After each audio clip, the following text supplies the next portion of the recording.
22 mars 1991. Comté de Millbrook, Pennsylvanie. L'équipe de basketball n'est jamais rentrée à la maison. 12 étudiants.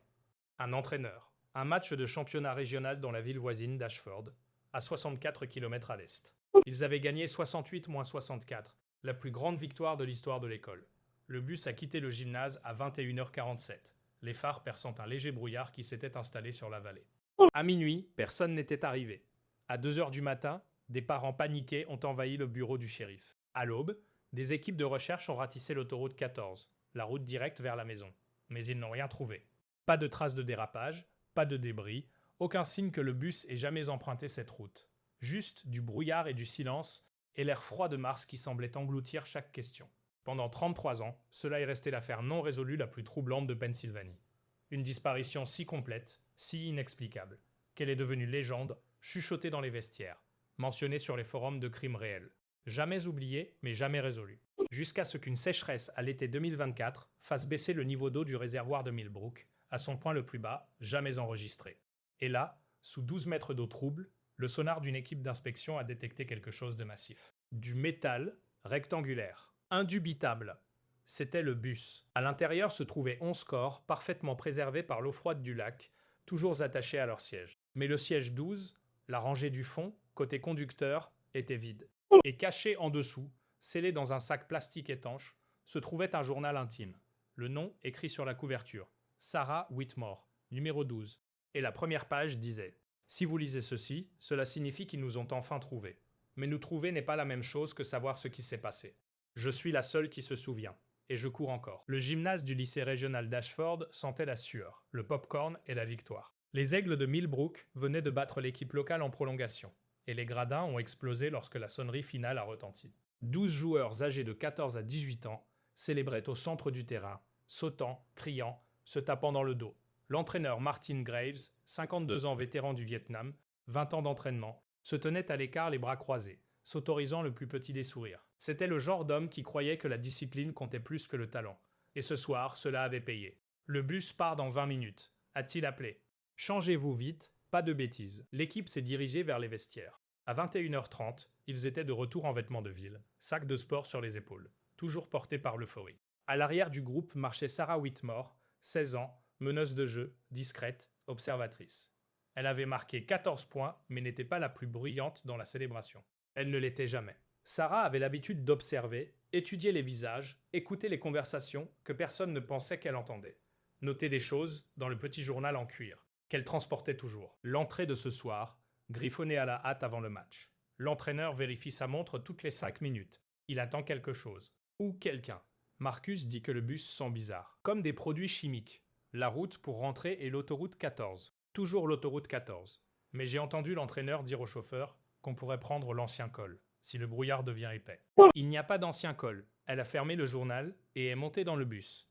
Le véhicule était un Bluebird de 30 ans, peinture jaune usée, siège en vinyle craquelé, un moteur gémissant qui crachait de la fumée noire au démarrage. Le chauffeur, Leonard Pike, 64 ans, était nouveau embauché seulement 3 semaines auparavant, après que le chauffeur régulier s'était cassé la hanche. Pike était silencieux, restait dans son coin, évitait rarement le contact visuel.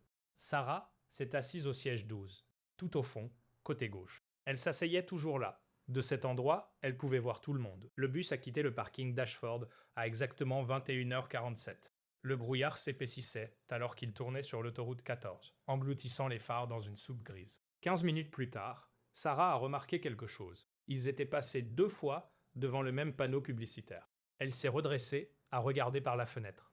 Le brouillard était dense, mais elle avait mémorisé cet itinéraire. Ils auraient dû être près de la sortie de Brookside maintenant. Au lieu de cela, ils s'enfonçaient plus profondément dans les collines. « Entraîneur » a-t-elle appelé. Ce n'est pas le bon chemin.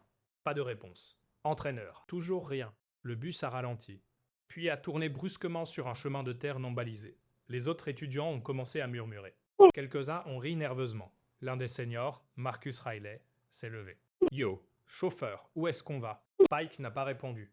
Ses mains agrippaient le volant. Ses yeux, visibles dans le rétroviseur, étaient écarquillés, sans cligner. L'estomac de Sarah s'est serré. Elle a ouvert son journal. 21h52. Mauvais tournant. L'entraîneur ne répond pas. Le chauffeur agit étrangement. La route n'est pas pavée. Pas de lumière. Forêt des deux côtés, plus personne ne plaisante. Le bus a roulé pendant encore 10 minutes, de plus en plus profondément dans les bois. Les phares perçaient à peine le brouillard. Des branches raclaient les côtés. Puis, sans avertissement, le bus s'est arrêté. Pike a coupé le moteur. Silence. Qu'est-ce qui se passe? A chuchoté quelqu'un. L'entraîneur, Graves, s'est finalement levé. Son visage était pâle, la mâchoire serrée. Il a regardé Pike, puis l'équipe. Tout le monde reste assis. Entraîneur, qu'est-ce que... J'ai dit rester assis. Sa voix s'est brisée. Sarah ne l'avait jamais entendu crier comme ça. À l'extérieur, des pas. De lourdes bottes sur le gravier. Des ombres passaient devant les fenêtres. La porte a sifflé en s'ouvrant.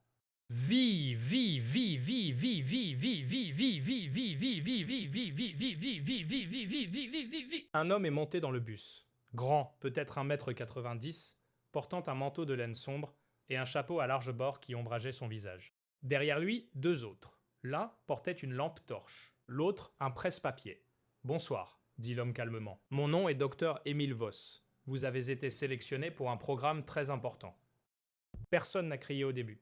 La peur avait une façon de vous geler avant de vous laisser courir. Le docteur Voss a marché lentement dans l'allée, les mains jointes dans le dos.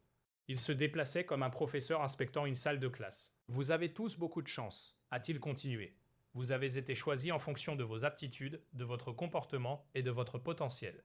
Ce programme vous aidera à devenir les meilleures versions de vous-même. » Marcus s'est levé. « Mec, je ne sais pas quel genre de blague c'est. » L'un des hommes, derrière Voss, s'est avancé et a repoussé Marcus dans son siège, brutalement. « Assieds-toi », a dit l'homme d'un ton neutre. Marcus s'est assis. Voss s'est arrêté à l'avant et s'est retourné. « Vous allez rester avec nous pendant une période d'évaluation. La coopération sera récompensée. La résistance ne sera pas tolérée. Vos familles ont été informées. »« C'est un mensonge », a dit Sarah calmement depuis le fond. Toutes les têtes se sont tournées vers elle. Voss a incliné la tête. « Pardon ?» Le pouls de Sarah martelait, mais elle a gardé sa voix stable. « Vous mentez, nos familles ne savent pas où nous sommes. Si c'était le cas, vous n'auriez pas besoin de nous dire de coopérer. » Voss l'a fixé pendant un long moment. Puis il a souri. « Siège 12 » a-t-il dit, jetant un coup d'œil à son presse-papier. Sarah Whitmore, meneuse de jeu, moyenne de 3,8, écrit dans un journal. Il s'est arrêté. Observatrice. Il a marché vers elle lentement. « Vous avez raison, Sarah.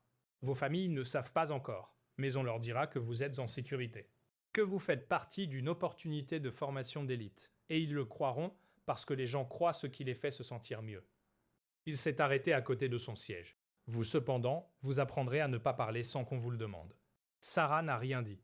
Voss a hoché la tête. « Bien, vous apprenez déjà. » Ah, le bus s'est remis en route. Mais cette fois, ce n'était pas Pike qui conduisait. L'un des hommes de Voss avait pris le volant. Pike était assis sur le siège passager, avant, la tête baissée, les mains tremblantes. Ils ont roulé pendant ce qui a semblé être des heures. Sarah a gardé une trace dans son journal, écrivant à la faible lumière du plafonnier. 22h18. Nouveau chauffeur. 3 hommes au total. Voss est en charge. L'entraîneur est terrifié. Pike a l'air coupable. Nous descendons. J'entends de l'eau. Finalement, le bus s'est arrêté à nouveau. À l'extérieur, Sarah pouvait distinguer la silhouette d'un bâtiment. Grand industriel, pas de lumière, sauf une seule ampoule au-dessus d'une porte métallique. Tout le monde descend, a ordonné Voss. Ils sont sortis un par un, frissonnant dans l'air froid de la nuit. Le bâtiment se dressait devant eux.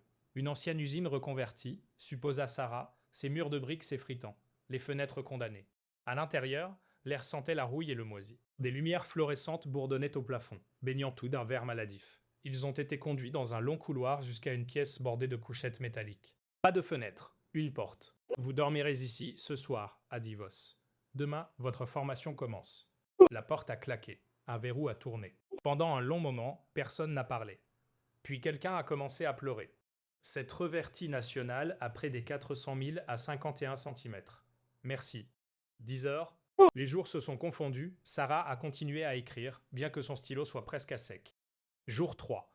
Il nous réveille à 5 heures du matin avec une cloche. Le petit déjeuner est de la bouillie d'avoine grise et de l'eau. Voss dit que c'est nutritionnellement optimisé. Ça a le goût de pâte. Nous sommes séparés en groupes. Le groupe A fait des exercices physiques. Le groupe B fait de la restructuration cognitive, ce qui signifie s'asseoir dans une pièce en écoutant des enregistrements en boucle. Je suis dans le groupe C. Ils appellent ça observation et conformité. Nous nous asseyons sur des chaises et fixons un écran noir pendant des heures. Si vous détournez le regard, Il vous électrocute. Pas fort. Juste assez pour faire mal. Jour 5. Marcus a essayé de casser une fenêtre. Ils l'ont attrapé, l'ont emmené au sous-sol. Il est revenu différent. Silencieux. Ne regarde personne dans les yeux. Jour 7. L'entraîneur, Graves, a disparu. Personne ne dira où. Pike conduit le bus en cercle autour de la propriété chaque nuit.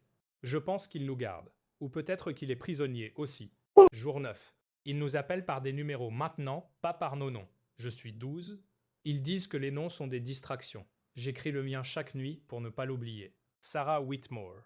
Sarah Whitmore. Sarah Whitmore. Le programme, comme l'appelait Voss, avait un seul objectif, la conformité. L'obéissance absolue et sans question. On leur apprenait à arrêter de poser des questions, à arrêter de vouloir des choses, à accepter l'autorité sans réfléchir. Certains étudiants se sont adaptés rapidement, d'autres ont résisté et en ont payé le prix. Sarah se situait quelque part entre les deux. Elle obéissait assez pour éviter la punition, mais elle n'a jamais arrêté d'observer, n'a jamais arrêté d'écrire, et elle remarquait des choses. Comme la façon dont Voss vérifiait sa montre chaque jour à 15 heures, attendant un appel téléphonique qui venait parfois et parfois pas. Comme la façon dont l'un des gardes, un jeune homme nommé Keller, avait l'air coupable chaque fois qu'il verrouillait la porte du dortoir. Comme la façon dont le sous-sol, où ils emmenaient ceux qui avaient besoin de correction, avait une porte qui menait ailleurs, quelque part plus profond. Jour 14, je les ai entendus parler. Voss et un autre homme. Ils ont dit que le programme est presque terminé, que nous sommes presque prêts pour l'intégration. Je ne sais pas ce que ça veut dire, mais ça ne ressemble pas à rentrer à la maison. Cette nuit-là, Sarah a pris une décision. Elle allait découvrir ce qu'il y avait dans le sous-sol. 2 ans. Il était 2 heures du matin quand Sarah s'est glissée hors de sa couchette. La porte du dortoir était verrouillée de l'extérieur, mais pas la grille d'aération dans le coin. Elle l'étudiait depuis des jours. Elle était juste assez large. Elle s'est faufilée à travers, tombant dans un couloir d'entretien étroit. Son cœur battait alors qu'elle se faufilait le long des murs, suivant le faible bourdonnement de la machinerie. La porte du sous-sol était au bout du couloir, métal rouillé, légèrement entr'ouverte. Elle l'a poussée. Les escaliers descendaient dans l'obscurité. Sarah a utilisé la faible lueur d'une lumière de secours pour la guider. En bas, elle a trouvé un autre couloir. Murs en béton, tuyaux au plafond et des portes, numérotées de 1 à 12. Elle a ouvert la porte 12. À l'intérieur se trouvait une petite cellule, un lit de camp, un lavabo, un miroir, et sur le mur, gravé dans une écriture désespérée. Il ne nous forme pas, il nous efface. Le sang de Sarah s'est glacé. Elle s'est retournée et a couru. Le lendemain matin, Sarah a raconté aux autres ce qu'elle avait vu. La plupart ne l'ont pas cru. Certains étaient trop brisés pour s'en soucier, mais Marcus l'a cru. Et 2 autres aussi, Emma Shaw et Tyler Brooks. Nous devons sortir d'ici, a chuchoté Sarah pendant le petit déjeuner. Comment ? A demandé Marcus. Le bus. Pike le conduit encore chaque nuit. Si nous pouvons monter à bord avant qu'il ne le verrouille, et aller où ? A interrompu Emma. Nous ne savons même pas où nous sommes. N'importe où, a dit Sarah. N'importe où est mieux qu'ici. Cette nuit-là, ils sont passés à l'action. Pendant que les gardes étaient distraits lors du quintage nocturne, Sarah, Marcus, Emma et Tyler se sont glissés par le couloir d'entretien jusque dans le garage où le bus était garé. Pike était là, assis au siège du conducteur, fixant droit devant lui. Sarah est montée à bord. Pike, s'il vous plaît, vous devez nous aider. Il n'a pas bougé. Monsieur Pike, Méso. Sa voix est sortie plate, creuse. Je ne peux pas. Pourquoi pas ? Parce qu'ils me tueront. Sarah a attrapé son épaule. Ils vont nous tuer. S'il vous plaît. Pendant un long moment, Pike n'a rien dit. Puis lentement, il a tourné la clé.